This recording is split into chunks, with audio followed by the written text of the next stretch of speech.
Bien, pues vamos a comenzar la escuela bíblica. Bienvenidos a todos. Y sabéis que el título de la escuela bíblica, y que ya llevamos, pues yo creo que más de un año con ella, ¿no? Y es Fundamentos básicos para la vida cristiana. Y estamos en la lección 16, que habla de la doctrina de bautismos. Voy a hacer un corto resumen de lo que hemos dado hasta ahora. Hay tres bautismos, digamos, principales para el cristiano. El bautismo por el Espíritu Santo en un cuerpo. O sea, cuando nos convertimos, el Espíritu Santo nos sumerge dentro de la Iglesia, que es el cuerpo de Cristo. Esto habla de posición, nuestra posición. Luego está el bautismo en agua, que es la confesión pública de nuestra fe.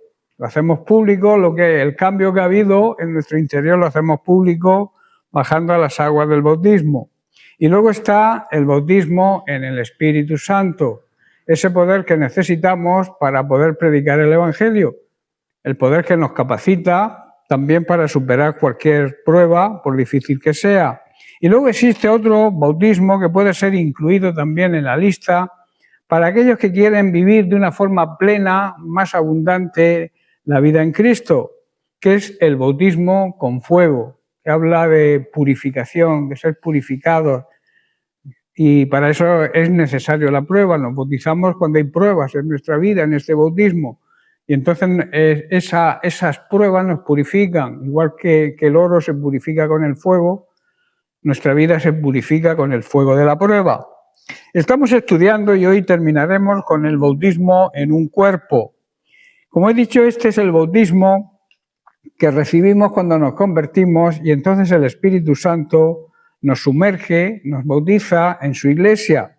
Sin este bautismo, el resto de bautismos no tienen razón de ser. Por eso es un bautismo que todos los creyentes deben conocer y deben entender. Hablamos de aprender a contentarnos con lo que tenemos. El cristiano debe aprender a decir, si tenemos a Cristo, lo tenemos todo. Hablamos también de los diferentes nombres de la Iglesia y su significado. Estuvimos hablando de la Iglesia de Dios como edificio, como esposa, como cuerpo, como familia, como rebaño. Y la semana pasada estudiamos la denominación o el nombre de candelero de oro. Esto habla de que la Iglesia debe ser luz. Un candelero es una lámpara, pero que no tiene luz propia. Y esto la Iglesia debe transmitir luz, seguridad y protección contra las tinieblas, contra la ignorancia de Dios que hoy existe y contra el pecado. También hablamos de otro nombre, la labranza de Dios, y decíamos que hemos nacido para producir y dar frutos, ser fructíferos. Así lo afirma Pablo en su primera carta a los Corintios, capítulo 3, verso 9, cuando nos dice, y vosotros sois labranza de Dios. Un labrador no planta y se olvida, ¿verdad? Sino que cuida, riega, limpia las malas hierbas, prepara el suelo para la siembra y luego cuida esa siembra regándola y protegiéndola. Así somos nosotros, pero sabemos que sin la lluvia de Dios no crece nada, ¿verdad? Por nuestra cuenta no vamos a conseguir nada. Es necesaria la lluvia, el derramamiento, la lluvia, el agua simboliza la palabra de Dios. Sin la palabra de Dios en nuestra vida no va a crecer nada. También en 1 Corintios 3:9 dice que somos colaboradores de Dios.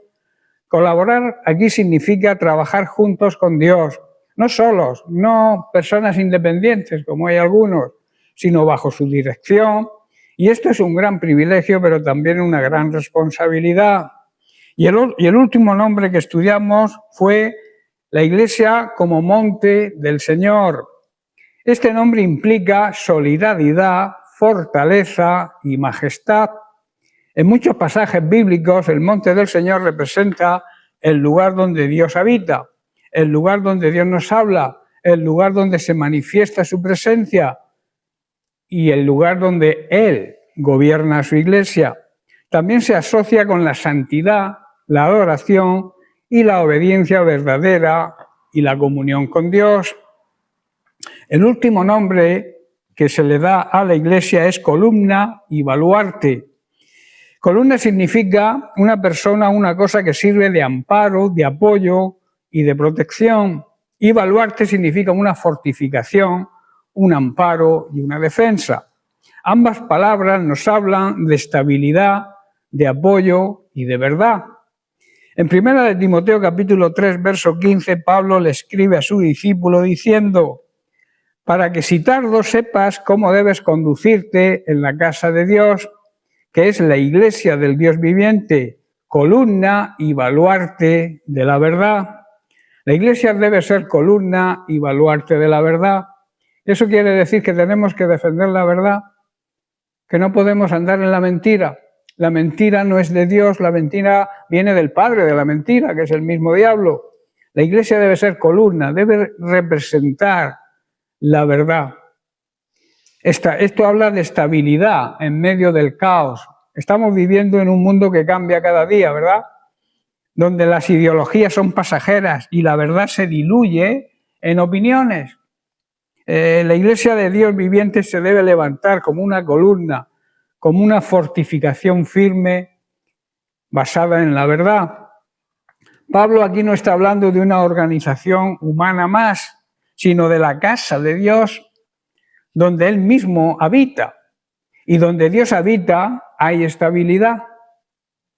La iglesia no depende de ideas políticas ni de los dirigentes que nos toque soportar, por llamarlo de alguna manera, ni de las modas sociales, sino de la verdad eterna de Dios que se revela en su palabra. No busquemos seguridad en lo que cambia, en lo que cambia hoy es una cosa y mañana otra. Debemos aferrarnos a lo que no puede ser movido, que es la roca, la verdad de Cristo. Así es la iglesia cuando permanece fiel a Cristo, una roca inmovible en medio de la tormenta. Habla de columna y baluarte, que también significa apoyo mutuo como familia espiritual. Pablo llama a la iglesia la casa de Dios, y eso es de gran importancia. Y eso no podemos dejar la palabra así como algo liviano, algo débil, sino algo poderoso. Ser la casa de Dios, su iglesia, la casa de Dios. Y en una casa hay, digamos, relaciones, hay cuidado mutuo, hay amor, hay también orden y disciplina, ¿verdad? En una casa que no haya esto, que no haya una buena relación, que no haya cuidado de nuestros hijos, cuidado de nuestro esposo, de nuestra esposa, que no haya amor y que no haya orden ni disciplina, la casa se tambalea, esa casa se nos viene abajo, ¿verdad? La iglesia no es un edificio de piedra, sino una familia viva, unida por el Espíritu Santo, donde cada miembro encuentra apoyo para caminar en la fe. Cuando alguien se debilita, tenemos al hermano que nos levanta. Cuando alguien cae, está el hermano que te ayuda a levantarte. Cuando uno duda, el otro ora para que desaparezcan esas dudas. Cuando uno sufre, el otro lo consuela y le ayuda. En tiempos donde muchos están solos, hoy en día la soledad es algo que abunda, ¿no? Las personas se sienten solas, aunque vivan rodeados de familia. Eso es un problema serio hoy en día. Y es porque no entienden lo que es una familia, lo que es el orden de Dios en la familia. Hay tiempos difíciles en esta época que nos ha tocado vivir y la iglesia debe ser la columna, el baluarte, donde los cansados encuentren reposo, donde los enfermos encuentren sanidad, donde los perdidos reciban la salvación. Dios no salva a individuos solos, tampoco aislados. Nos injerta cuando nacemos de nuevo, cuando nos convertimos. No nos deja solos, sino que nos injerta, nos bautiza a través del Espíritu Santo en un cuerpo, que es la iglesia, para que podamos crecer juntos en amor, en armonía y en verdad. También significa verdad que sostiene y que transforma. En una época de verdades poco sólidas, también se le llama verdades líquidas, la iglesia es llamada a ser columna y baluarte. no de opiniones, no diferentes opiniones, no de tu opinión ni de la mía, no con planteamientos o ideas humanas, sino buscando siempre las verdades sólidas que se encuentran en su palabra. Ahora, ¿qué son esas verdades poco sólidas o verdades líquidas que se llaman también? Son aquellas que cambian constantemente según el contexto, la cultura o las emociones del momento. No tienen base sólida ni tienen autoridad fija, porque se cree que cada uno tiene su verdad. Y eso es una realidad. La gente dice, yo tengo mi verdad, tú tienes la tuya. Tú sigue con tu verdad, que yo sigo con la mía. Las verdades líquidas son también aquellas que son relativas o subjetivas, según el contexto, como he dicho, porque se cree que cada uno tiene su propia verdad. Hoy puede ser que una persona tenga una verdad y pueda vivir pensando que es la verdadera verdad, valga la redundancia. Y eso se debe aceptar sin cuestionar que la verdadera verdad está en Cristo, porque Él se autoproclamó como la verdad. Rechazan también, las verdades poco sólidas, rechazan la idea de una verdad absoluta. O sea, por tanto, están rechazando a Cristo. ¿Y qué es la verdad auténtica? La verdad del Evangelio, ¿cuál es? Jesucristo, el Hijo de Dios, encarnado, crucificado, resucitado y exaltado. Esta verdad no solo se debe predicar, hermanos, se debe vivir. ¿De qué sirve predicar algo si no lo vivimos? Nadie nos va a creer, nadie nos va a hacer caso. Si tú predicas algo que no vives, tienes un problema. La Iglesia es el lugar donde la verdad se encarna, se hace carne y se ve reflejada en nuestras obras, se ve reflejada en nuestras relaciones, se ve reflejada en nuestro testimonio. Por eso repito, la verdad no solo se debe predicar, sino que se debe vivir. La columna no solo sostiene el techo, sostiene un mensaje, y ese mensaje debe ser vida para el mundo, que vive muerto espiritualmente, condenado en sus delitos y en sus pecados. Ahora yo preguntaría, cuando la verdad de Cristo es la base de tu vida, no hay tormenta que te derribe. Eso es una realidad y una verdad, pero hay que hacer ciertas preguntas. ¿Estamos viviendo como parte de esa casa espiritual que Dios quiere que vivamos? ¿O estamos viviendo aislados? Nos reunimos un domingo porque hay que reunirse, porque es costumbre, porque es hábito, pero desaparecemos el resto de semana, cada uno a su sitio, a su casa, no hay comunicación entre la familia de Dios. Eso es grave. Si leemos las Sagradas Escrituras, vemos que en la iglesia primitiva se reunían a diario, compartían juntos, comían juntos, siempre estaban en armonía, siempre estaban en coinonía. Y eso se está perdiendo, o se ha perdido lamentablemente en la iglesia moderna, en la iglesia contemporánea. ¿Estamos firmes en la verdad del Evangelio o estamos tambaleándonos entre las ideologías de este mundo? ¿Tenemos dudas? ¿Pensamos que algunas de las cosas que idea, porque son ideas del ser humano, las ideologías, tienen cierta base de lógica? ¿Somos un apoyo para otros en la fe? ¿O solo recibimos sin dar nada a cambio? Son preguntas que deberíamos hacerlas y aplicarlas a nuestra vida.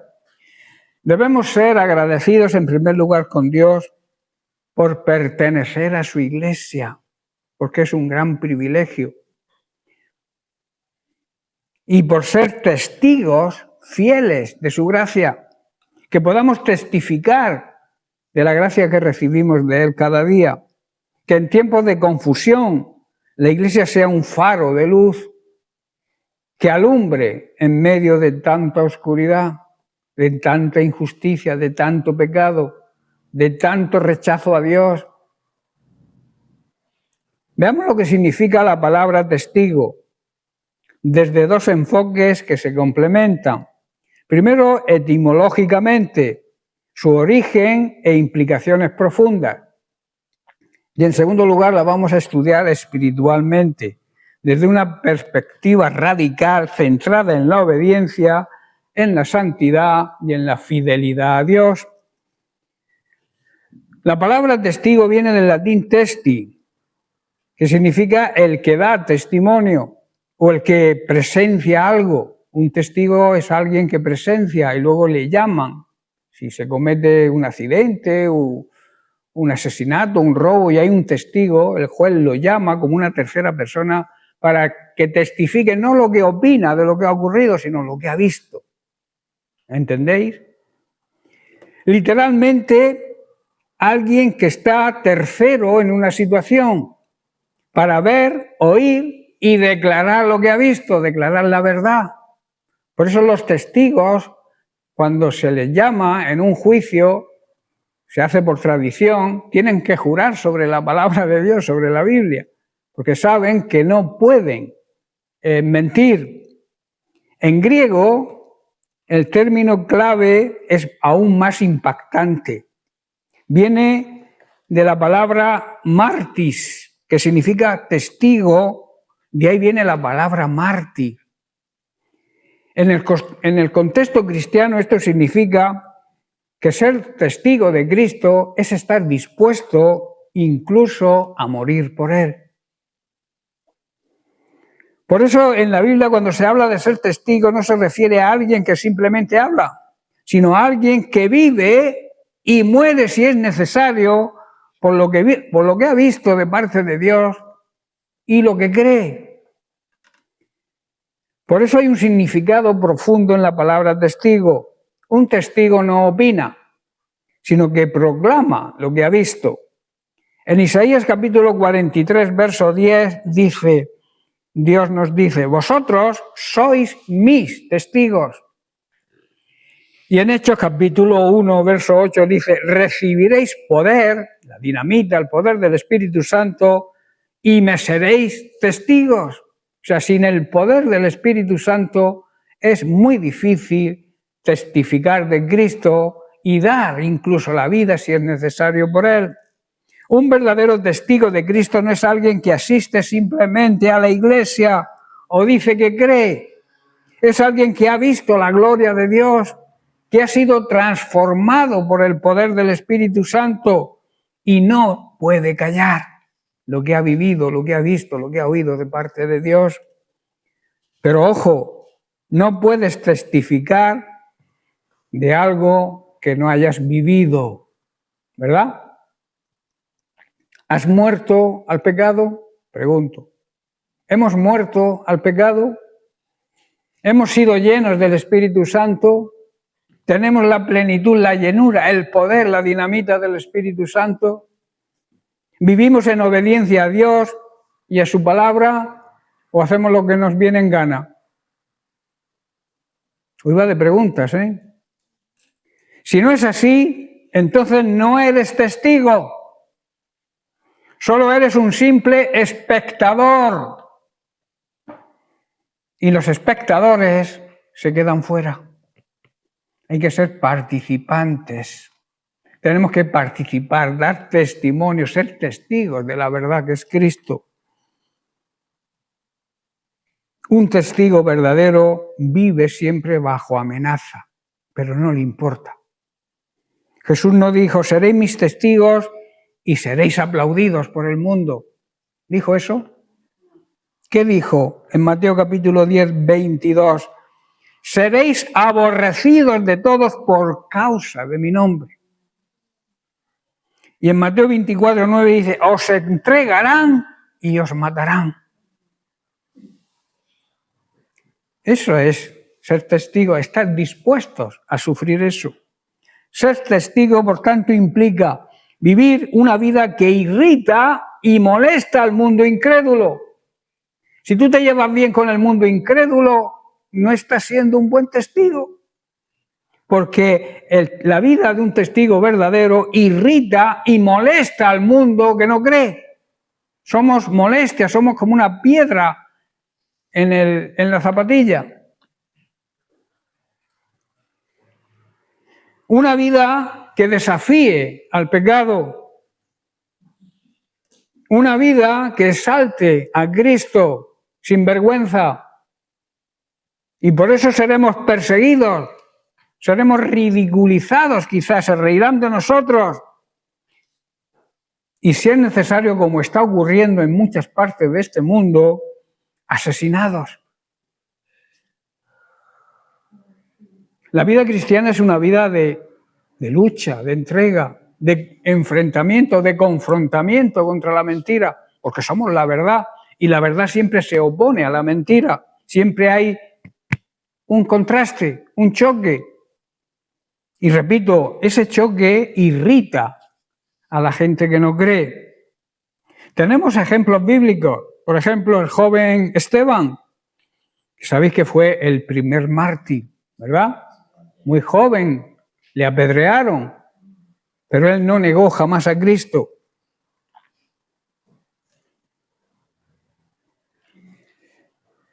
En Lucas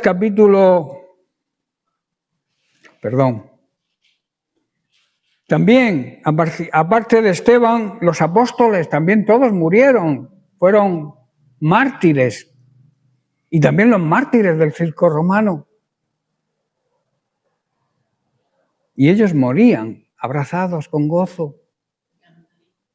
Un testigo vive como si hoy fuera el día de su juicio final.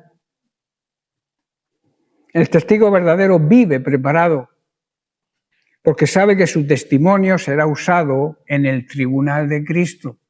Cristo nos pondrá como ejemplo, y eso es de gran responsabilidad, ¿verdad? Ante aquellos que lo han negado. Jesús no nos dice, todo os va a ir bien. Jamás en la Biblia dice eso. Jesús también nos dice, todo lo que es oculto saldrá a la luz. Y también dice, daremos cuenta de toda palabra ociosa que salga de nuestra boca. ¿Somos testigos con nuestra vida? ¿Somos testigos con nuestro testimonio? La forma de hablar, la forma de vestir, la forma de trabajar, la forma de amar, la forma de dar testimonio del carácter de Cristo que ha sido formado en nosotros. Debe cambiar nuestra forma de hablar. Si no ha cambiado, si tú sigues diciendo palabrotas es porque no ha cambiado, sigue siendo el mismo. La misma persona, pero con distinto traje. Si vistes como viste el mundo, provocando, es que no has nacido de nuevo. Si trabajas y te escondes y no das el callo, como se suele decir, no demuestras que eres un buen trabajador. Si no amas como ama Cristo, si no damos testimonio del carácter de Cristo, es que realmente no somos testigos. El que no testifica con su vida está negando a Cristo con sus hechos. ¿Estáis entendiendo? Y Cristo lo dirá, al que me niegue delante de los hombres, yo también le negaré. Debemos ser creyentes de palabra, testigos que testifiquen de la verdad y lo hagamos con poder, con el poder que se nos ha otorgado por medio del Espíritu Santo. La gracia de Dios nos capacita para vivir lo que predicamos. El Espíritu Santo, que nos ha sumergido en su iglesia, nos ayuda a testificar con fuego, con poder, con autoridad, con obediencia, con pureza. Y también nos da la fuerza y la capacidad para, si es necesario sufrir, sufrir. Si es necesario morir, morir. Jamás debemos negar a aquel que dio su vida por nosotros. Si tu fe, alguien dijo, si tu fe no vale para morir, entonces tampoco sirve para vivir. Si tu fe no llega a estar dispuesto a morir por Cristo, tampoco sirve esa fe para que tú vivas la vida plena y abundante que Dios quiere que vivas. Concluimos con este bautismo en el cuerpo de Cristo, su iglesia, recordando que sin este bautismo, los otros bautismos no tienen razón de ser. Dile que apague el móvil, por favor. Ah, ¿estás escribiendo? Yo pensé que estaba guaseando. Vale, perdón. Bautismo en agua. El siguiente bautismo que vamos a estudiar, que hoy no nos va a dar tiempo a terminar, pero vamos a hacer la introducción. El bautismo en agua no nos salva, pero sí es una prueba, una demostración y un testimonio de lo que creemos. Y además es un mandamiento, Jesús lo ordena. El bautismo en agua representa nuestra unión con Cristo en su muerte y en su resurrección. Entender por qué murió Cristo y también el motivo de su resurrección y las consecuencias. No es una ceremonia vacía, el bautismo en agua no es una ceremonia vacía, no es liturgia, sino una señal pública de una realidad espiritual, que es que hemos muerto al pecado y ahora vivimos para Dios. Todos los creyentes verdaderos hemos pasado por ese testimonio, cada uno en su momento. A Katy le tocó hace 15 días y espero que estés tomando nota, ¿verdad? El bautismo en agua es un bautismo del creyente y es un acto físico que expresa una verdad espiritual. En el bautismo en agua es como si dijéramos que compartimos con Cristo el hecho de su muerte y de su resurrección. Y lo entendemos. Obviamente la persona bautizada no muere al pecado como lo hizo Jesús, sino que da testimonio público al hecho de que se está valiendo de la obra de Cristo. Quien nos perdona cuando nos arrepentimos. Como Cristo murió al pecado, por tanto, el que se bautiza muere simbólicamente también al pecado. ¿Entendéis? Bautismo nos salva, pero trae unas conclusiones muy verdaderas y muy potentes. Al entrar en el agua y ser completamente sumergido, se está simbolizando el entierro del viejo hombre, de la vieja naturaleza pecaminosa. Esta naturaleza es dejada debajo del agua y la persona es entonces simbólicamente resucitada a la nueva vida que nos ofrece Cristo. Declara que vivirá para Jesús como su discípulo, como hizo también el apóstol Pablo. Él nos dice en Gálatas capítulo 2, verso 20, con Cristo estoy juntamente crucificado, y añade, ya no vivo yo, mas Cristo es el que vive en mí. Tremenda declaración, ¿verdad? La persona que es bautizada literalmente se pone de acuerdo con Dios en que está muerto en Cristo a los principios del pecado y la muerte, y ahora está vivo, resucitado en Cristo para la gloria de Dios. El bautismo es, por tanto, un acuerdo por voluntad propia con Dios acerca de los efectos que ha producido la muerte de Cristo en mí. Nosotros, de buena gana, alegremente y con gozo, nos asociamos con la obra redentora de Cristo en el Calvario. ¿Entendéis? ¿Por qué tiene que ser inmersión total y no 4 gotas en el cocote? La palabra griega para bautismo es baptizo, que significa bañar o sumergir. La palabra se usaba en aquel entonces para describir la inmersión total de un trapo en el tinte. Para que el trapo cogiera todo el tinte y cambiara, tenía que ser sumergido completamente. Pues eso es la simbología del bautismo. Tenemos que salir un nuevo trapo, ¿verdad? Por decirlo de alguna manera, con un nuevo tinte. El viejo tinte se queda en el agua.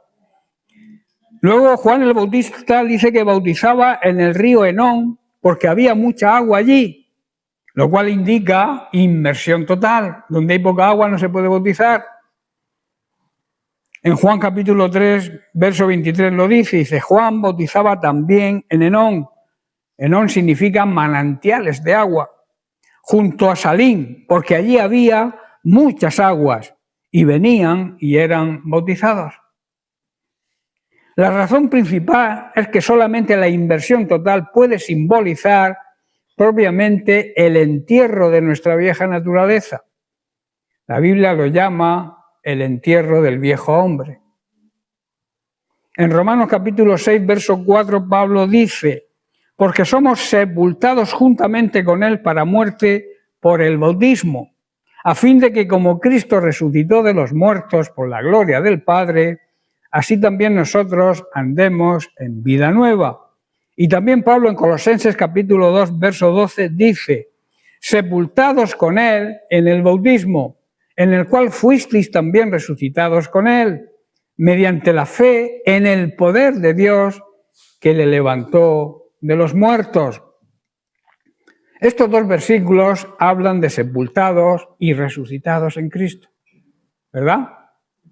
El apóstol Pablo, con autoridad y con claridad, nos lleva aquí a la esencia, al corazón del Evangelio mismo, que es la unión del creyente con Cristo, la unión del cuerpo con la cabeza. No es algo de poca importancia o algo superficial, no es una verdad gloriosa, vital, esencial, el bautismo, para entender la vida cristiana. Hemos sido sepultados con él, dice, en el bautismo, simbólicamente. La muerte de Cristo no fue solo un acto histórico ocurrido en el Calvario, fue también una obra representativa y redentora. Representa que cuando Cristo murió, el creyente verdadero que se ha convertido de verdad, murió con él. El bautismo nos salva, pero proclama visiblemente esa muerte, que hemos muerto al pecado. Al bajar a las aguas confesamos que hemos sido hechos participantes de la misma muerte de Cristo. No sé si entendéis la grandeza del significado de esto. Ya no vivimos para el pecado. Hemos sido separados del viejo hombre. Dejamos nuestra vieja naturaleza. Ya no somos propiedad de este mundo. Tenemos un nuevo dueño, ¿verdad? Ya no le pertenecemos al mundo. Hemos sido crucificados al mundo y el mundo a nosotros. Y luego añade, en el cual fuisteis también resucitados con él. Sepultados y luego resucitados. La grandeza del Evangelio está precisamente en la resurrección, pero para resucitar antes hay que morir. Pero no todo queda en la muerte. Existe la resurrección. Cristo no se quedó en la tumba. Y el creyente tampoco. La vida cristiana no es una existencia de muerte perpetua, sino una esperanza de vida nueva y eterna. Es un nuevo caminar en novedad de vida, pero no con nuestras fuerzas, sino mediante la fe en el poder de Dios que le levantó a Jesús de los muertos. El mismo poder que levantó a Jesús de los muertos. Cuando nos convertimos de verdad, el Espíritu Santo, el poder del Espíritu Santo nos resucita de la muerte espiritual en la que vivíamos, en la condenación en la que vivíamos. Por eso no debemos olvidarnos de esta verdad gloriosa. Así como el poder de Dios levantó a su Hijo, así también obra en nosotros ese mismo poder. Esto no es una fe, digamos, emocional ni ciega, sino una fe fundada en el poder omnipotente de Dios, que actúa en todos aquellos que creen, pero creen de verdad. Porque no se basa en decir que crees, se basa en demostrar que crees. No hay transformación verdadera sin fe en ese poder. No es el esfuerzo humano lo que nos cambia, sino el obrar de Dios que levanta muertos físicamente y espiritualmente, que transforma los corazones endurecidos, que da vida a lo que está muerto. Más preguntas. ¿Has muerto con Cristo? ¿Has sido sepultado con Cristo? ¿Has resucitado con Él? Entonces, ¿por qué vivir como si aún fuéramos del mundo? ¿Por qué volver a las ataduras y a las cadenas del pecado? El creyente es una nueva creación, es una nueva criatura, es una nueva persona. Vivamos pues como resucitados, dando testimonio del poder de Dios en medio de una generación que espiritualmente está muerta. Cristo es suficiente, su obra es perfecta, su poder es eterno. Y nosotros, si realmente estamos en Él, hemos sido sepultados, pero también hemos sido resucitados a una nueva vida. Y eso hay que creerlo y hay que vivirlo. ¿Por qué una persona debería ser bautizada en agua? Primeramente porque es un mandamiento de Jesús. Y a Jesús hay que obedecerle. La palabra de Dios que es Jesús, el verbo hecho carne, hay que obedecerle. Así lo afirma Mateo, a Jesús en Mateo. Capítulo 28, verso 19. Dice, por tanto, id y haced discípulos a todas las naciones, bautizándolos en el nombre del Padre y del Hijo y del Espíritu Santo, la fórmula que Jesús enseñó. En segundo lugar, es la señal de una buena conciencia hacia Dios. El bautismo que corresponde a esto ahora nos salva, no quitando las inmundicias de la carne, sino como la aspiración de una buena conciencia hacia Dios por la resurrección de Jesucristo. Aquí está hablando del agua del diluvio. El agua del diluvio simboliza el bautismo que ahora los salva, está diciendo, no por quitarles la suciedad del cuerpo, sino porque responden a Dios con una conciencia limpia y es eficaz. Esa conciencia y esa respuesta es eficaz por la resurrección de Cristo. El apóstol Pedro nos introduce aquí en un gran misterio, un misterio glorioso, el significado espiritual del bautismo como símbolo de la salvación solamente en Cristo. El bautismo que corresponde a esto ahora dice nos salva. Hemos dicho que el bautismo nos salva. Entonces aquí hay contradicción, totalmente no hay ninguna contradicción. Pedro está haciendo referencia al versículo anterior donde menciona a Noé y el arca. Así como el arca salvó a Noé y a los suyos del juicio del diluvio, así también Cristo es nuestra arca de salvación. Es lo que está diciendo Pedro.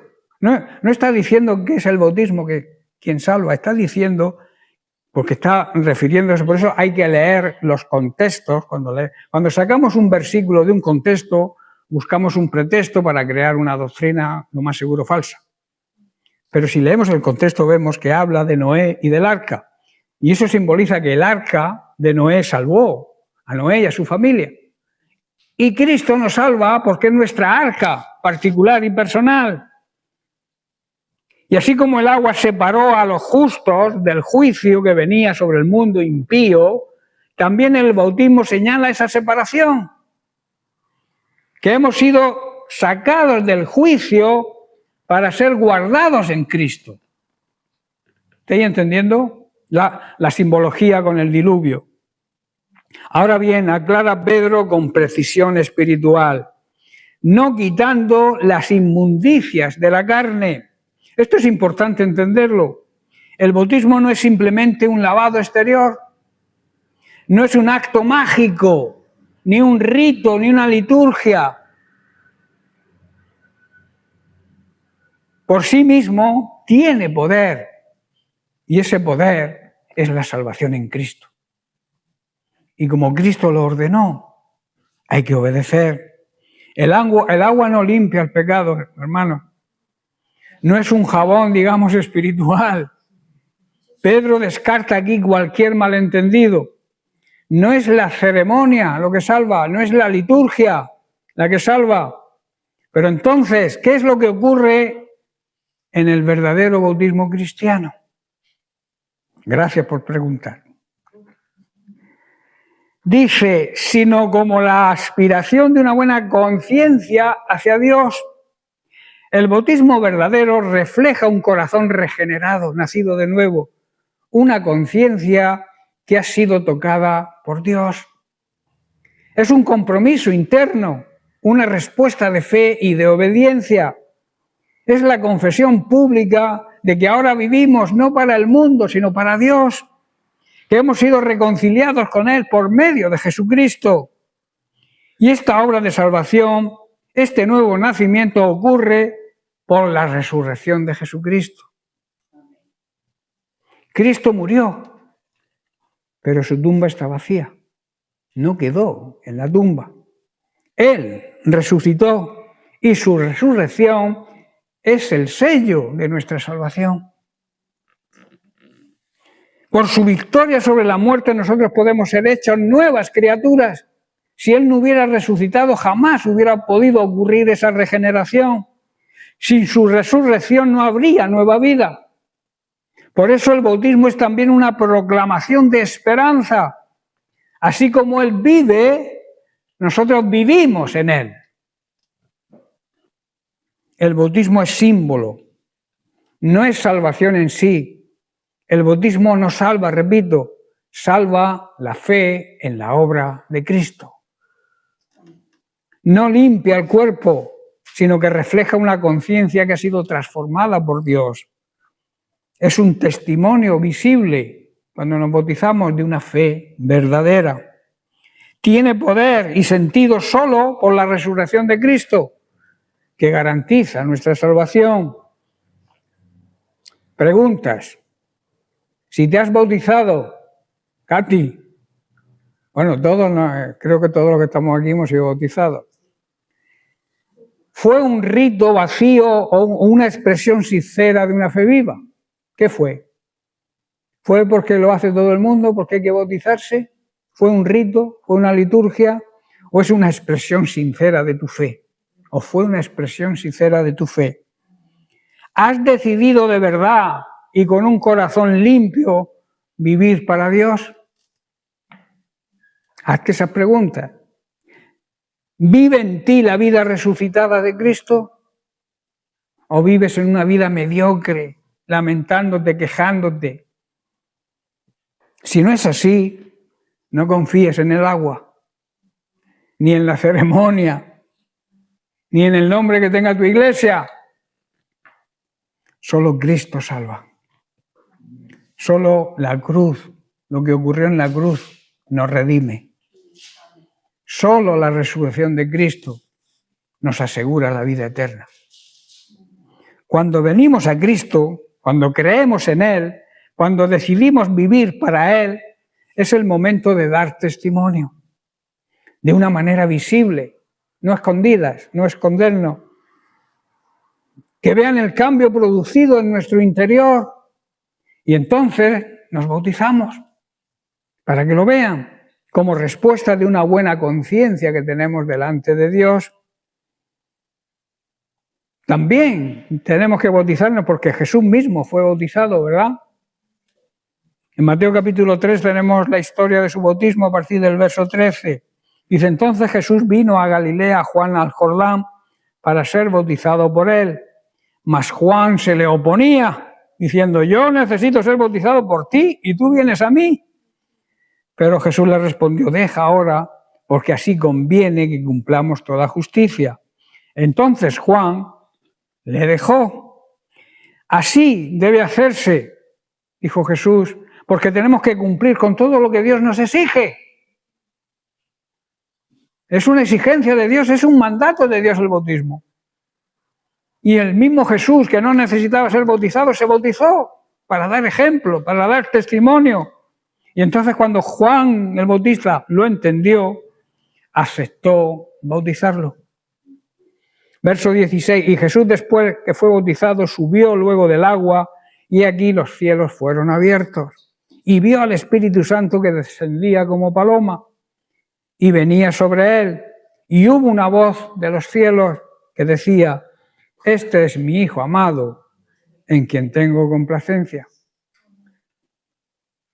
Hace poco comentábamos, voy a hacer una pincelada, de que Dios nos ama y su amor no va a cambiar, seas bueno, seas malo, te arrepientas o no te arrepientas. Pero otra cosa es que Dios esté complacido con nosotros, como lo estuvo con su Hijo Jesús. Qué bueno sería que dijera de cada uno de nosotros, este es mi Hijo amado en quien tengo complacencia. También porque es una forma de circuncisión, el bautismo, o sea, cortar con el pecado. En Colosenses capítulo 2, versos 11 y 12 dice Pablo, en él también fuisteis circuncidados con circuncisión no hecha a mano, al echar de vosotros el cuerpo pecaminoso carnal en la circuncisión de Cristo, sepultados con él en el bautismo, en el cual fuisteis también resucitados con él, la muerte y la resurrección, mediante la fe en el poder de Dios que le levantó de los muertos. El Espíritu Santo, por medio del apóstol Pablo, nos lleva aquí a contemplar una verdad profunda y gloriosa, lo que ha ocurrido espiritualmente en el creyente que está en Cristo. En él, dice, también fuisteis circuncidados.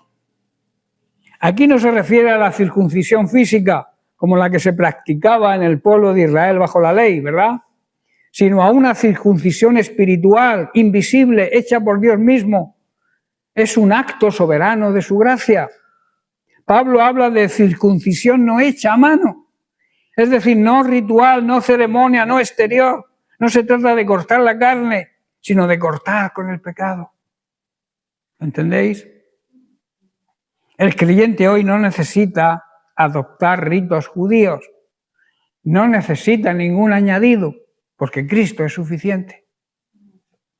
Luego Pablo añade, al echar de vosotros el cuerpo pecaminoso carnal. Aquí está el centro, la clave de esta obra espiritual. Cuando uno viene a Cristo, Dios corta la vieja naturaleza, nos circuncida.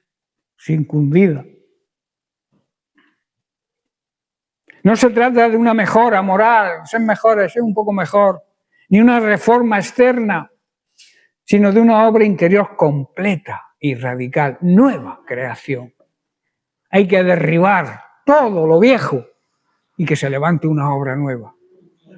A veces muchos creyentes hacen una pequeña reforma, pero no es una reforma, es un derribar y edificar de nuevo. Una separación del poder del pecado que antes gobernaba nuestra vida. La carne, la vieja naturaleza con inclinación siempre hacia el mal, ha sido vencida por el sacrificio en la cruz de Cristo. Y termina este versículo en la circuncisión de Cristo. ¿Qué significa esto? No se refiere a la circuncisión que Cristo recibió al 8º día de su nacimiento como judío, sino a su muerte en la cruz. Ahí, en el Gólgota, Cristo fue cortado por nosotros, su cuerpo fue entregado, su vida fue separada. Él fue circuncidado en el sentido más profundo. Fue apartado, herido, inmolado, para que nosotros pudiéramos ser liberados del cuerpo del pecado y de sus consecuencias. Preguntas, sigo preguntando. ¿Has experimentado esta circuncisión del corazón? ¿Lo has notado? ¿Has notado que ya no te divierte, ya no deseas pecar? ¿Lo has notado? ¿O sigues teniendo inclinación al pecado? ¿Ha sido cortado en ti esa esclavitud del pecado? ¿Vives aún bajo el dominio de la carne o has sido unido a Cristo en su muerte y en su resurrección? El Evangelio no es religión, no es un rito, no es una simple liturgia, no es una tradición. El Evangelio es poder de Dios para salvación. Es una obra espiritual profunda y eso solo ocurre en Él. Fuera de Cristo no hay salvación, ni hay transformación, pero en Cristo hay nueva vida, hay libertad, hay victoria sobre la carne. No necesitamos, por tanto, ritos judaicos, no necesitamos obras muertas, hacer las cosas por obligación. Necesitamos a Cristo y si estamos en Él ya hemos sido circuncidados, ya hemos sido separados, ya le pertenecemos a Él. Vivamos pues como uno que ha sido transformado por la circuncisión de Cristo. Seguimos con otro motivo por lo cual un creyente debe bautizarse en agua, porque era una doctrina fundamental en la iglesia primitiva. En Hechos capítulo 2, verso 41 dice: así que los que recibieron su palabra fueron bautizados y se añadieron aquel día, en el discurso de Pedro, como 3.000 personas. Y en Hechos 10, verso 47, Pedro en casa de Cornelio. Entonces respondió Pedro: ¿puede acaso alguno impedir el agua para que no sean bautizados estos que han recibido el Espíritu Santo también como nosotros? Y mandó bautizarlos en el nombre del Señor Jesús. Entonces le rogaron que se quedase por algunos días. Al llegar a este último versículo, es necesario, como he dicho antes, leerlo en su contexto, no solo literario, sino doctrinal. La palabra de Dios jamás se contradice y toda doctrina verdadera debe estar en armonía con el resto de las Escrituras. Aquí Pedro, habiendo predicado el Evangelio a los gentiles en casa de Cornelio, ve cómo el Espíritu Santo desciende sobre ellos, confirmando que también los no judíos han sido recibidos por Dios por medio de Cristo. Para Dios no hay acepción de personas. Entonces Pedro ordena que sean bautizados. El texto dice: mandó bautizarlos en el nombre del Señor Jesús. Y es aquí donde algunos, torciendo las Escrituras, han intentado construir una doctrina equivocada. Que el bautismo debe hacerse solo en el nombre de Jesús y no en el nombre del Padre, del Hijo y del Espíritu Santo, como enseñó nuestro Señor y Salvador Jesucristo.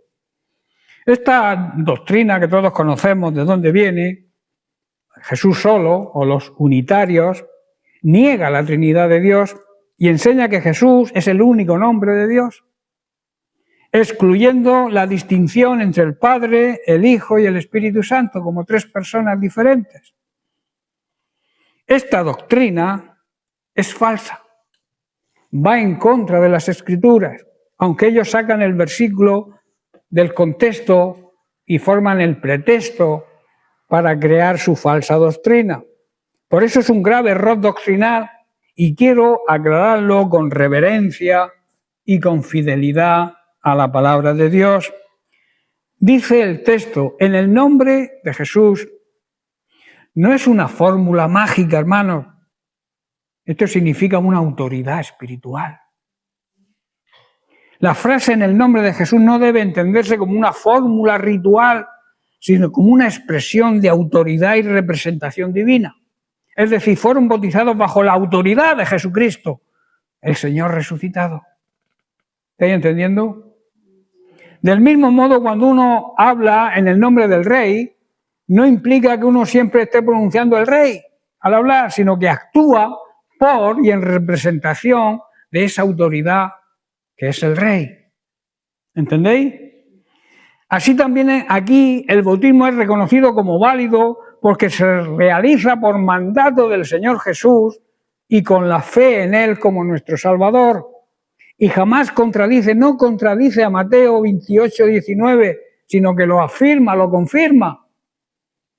Nuestro Señor Jesucristo fue claro y dijo, por tanto, id, mandamiento, y haced discípulos a todas las naciones, bautizándolos en el nombre del Padre y del Hijo y del Espíritu Santo.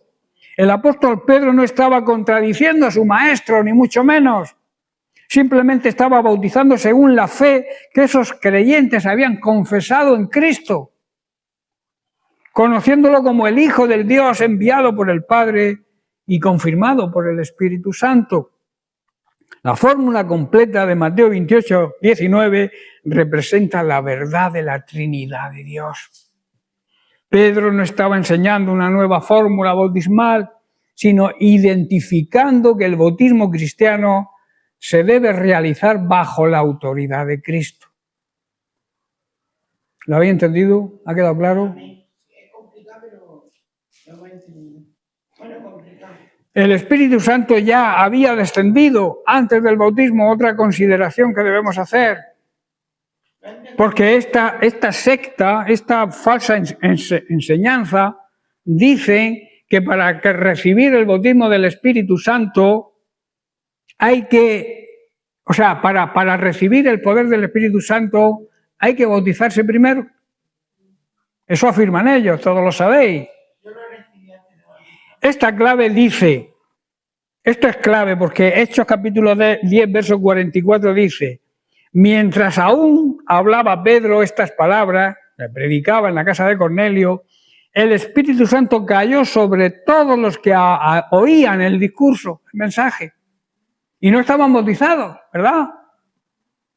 Esto significa que estos gentiles ya habían sido regenerados, habían nacido de nuevo antes de pasar por las aguas del bautismo. Y esta doctrina falsa dice que para recibir el Espíritu Santo hay que bautizarse primero.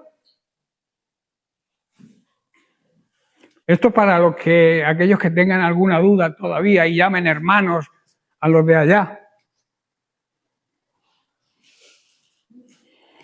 Esto desmonta toda teoría de que el bautismo en agua, en el nombre de Jesús solo, sea un requisito necesario para recibir el Espíritu Santo. La doctrina de Jesús solo enseña que uno debe bautizarse en el nombre de Jesús para recibir el Espíritu Santo. Y si no, no es imposible y por tanto no recibe la salvación, cuando sabemos que el bautismo en agua no nos salva. Pero aquí, en casa de Cornelio, el Espíritu Santo ya había descendido antes de que fueran bautizados, porque después de oírlos hablar en otras lenguas, la señal del poder del Espíritu Santo y de recibir el Espíritu Santo, ordenó que se bautizaran. No podemos permitir, hermanos, que nos arrastren doctrinas extrañas, falsas, aunque usen versículos sueltos. Por eso tenemos que estar bien preparados. De ahí la importancia de la escuela bíblica. Aprender para que nadie nos pueda engañar con sutileza, que a veces emplean sutileza, son muy cucos ellos. Las Sagradas Escrituras deben ser interpretadas con toda la Escritura en su contexto total. El Dios que salva es Padre, Hijo y Espíritu Santo. Uno en esencia, pero tres personas con diferentes funciones. Esta es la doctrina que la Iglesia ha confesado desde el principio y que está profundamente arraigada en las palabras y en la autoridad del mismo Cristo. Las iglesias verdaderas aceptan a un Dios trino, la misma esencia, el mismo amor, la misma misericordia, la misma fin, la misma meta, pero con distinta función. El Padre nos amó y nos sigue amando desde la eternidad. El Hijo nos redimió en la cruz muriendo por nosotros. Y el Espíritu Santo hoy nos da vida y nos santifica. ¿Veis las tres funciones? La distinción de una persona es que tenga su propia voluntad. Yo tengo mi voluntad, Marisa tiene la suya y cada uno tenemos nuestra propia voluntad. ¿Por qué? Porque somos personas diferentes. Pues con la Trinidad ocurre lo mismo. El Hijo tiene su personalidad, el Padre tiene su personalidad y su función, y el Espíritu Santo también. En Cristo hay salvación, sí, pero Cristo no es el Padre ni es el Espíritu, aunque es uno con ellos en divinidad y en esencia. No podemos mutilar el misterio divino. No podemos reducir a Dios a una sola persona. Dios es uno, repito, en esencia. Y Dios es trino en tres personas con diferentes funciones. ¿Amén? Bien, pues lo vamos a dejar aquí y seguiremos tratando porque todavía queda bastante sobre la enseñanza del bautismo en agua. Que Dios les bendiga.